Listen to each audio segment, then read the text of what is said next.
Magandang umaga po sa ating lahat, mga kapatid. Magandang umaga po, Padre. Sa araw na ito ay pinagdiriwang po natin ang kapistahan ng magkakapatid na Marta, Maria at Lazaro. Mga kaibigan na itinuring ng ating Panginoon kapag siya ay mayroong mga libreng oras at nais niyang makipagkwentuhan sa mga kaibigan, sa pamilyang ito, ang ating Panginoon ay nagpupunta sa kanilang tahanan sapagkat malapit lamang ang tahanan ng magkakapatid na ito sa Jerusalem. At sa ating pagninilay, magandang balikan ang narinig natin mula sa unang pagbasa hango sa unang sulat ni Apostol San Juan. At dito ipinapaunawa sa atin ang kung ano at kung sino ang pag-ibig. Na ang pag-ibig na ito ay tumutukoy sa Diyos. Na ang pag-ibig na ito na kinikilala natin bilang Diyos ay dapat nasa sa atin. At kung nasa sa atin ang pag-ibig na ito na Diyos, dapat nakikita ito sa ating pang-araw-araw na pamumuhay. Ang pag-ibig na mayroon si Marta ay pag-ibig na hindi makasarili, hindi pang sa kanya lang. Ang pag-ibig na mayroon si Marta ay pag-ibig patungo kay Jesus. Kaya nga kapag naririyan si Jesus sa kanilang tahanan, ipinapakita niya ang kanyang pagiging abala sa paghahanda ng pagkain para kay Jesus. Para kay Marta, ito ang kanyang pamamaraan ng pagpapakita ng kanyang pag-ibig patungo kay Jesus. Iba naman si Maria.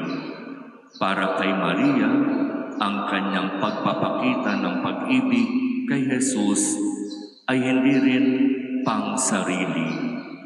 Ang pag-ibig ni Maria ay patungo kay Jesus at ipinapakita niya ito sa pamamagitan ng tahimik na pakikinig kay Jesus kapag si Jesus ay nandoroon sa kanilang tahanan.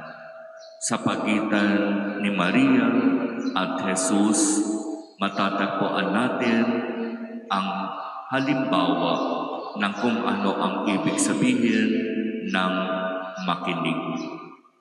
Si Maria ay laging natatagpo ang nakaupo sa paanan ni Jesus, nakikinig sa mga kwento ni Jesus.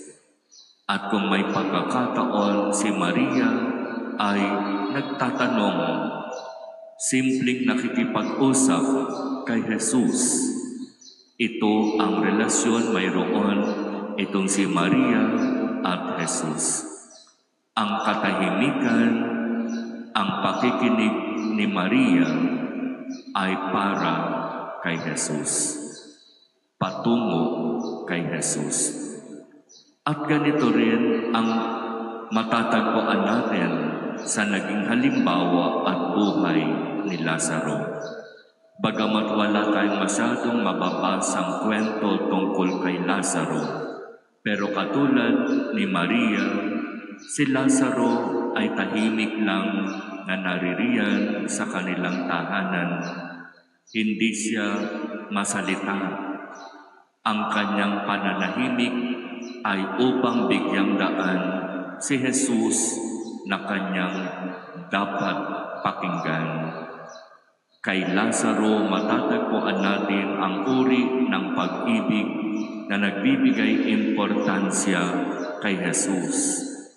Kaya para kay Lazaro, ang kanyang pag-ibig ay malinaw na patungo kay Jesus.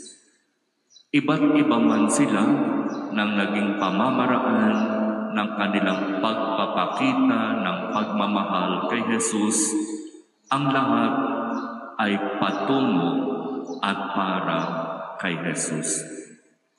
Walang sino man sa kanila ang nagpakita ng pag-ibig na pang-sarili.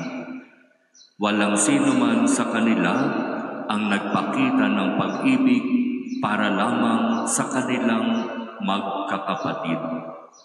Ang pag-ibig na matatagpuan natin sa magkakapatid na ito ay pag-ibig na patungo kay Jesus. Kaya magandang hingin natin sa Diyos ang biyaya.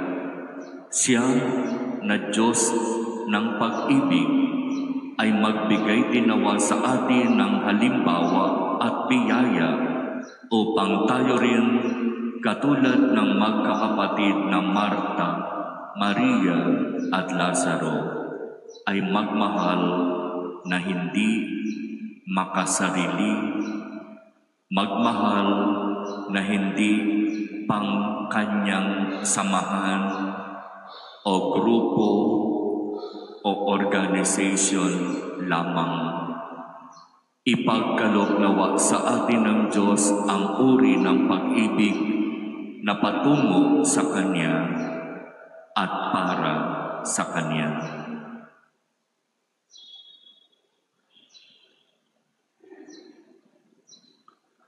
Amen.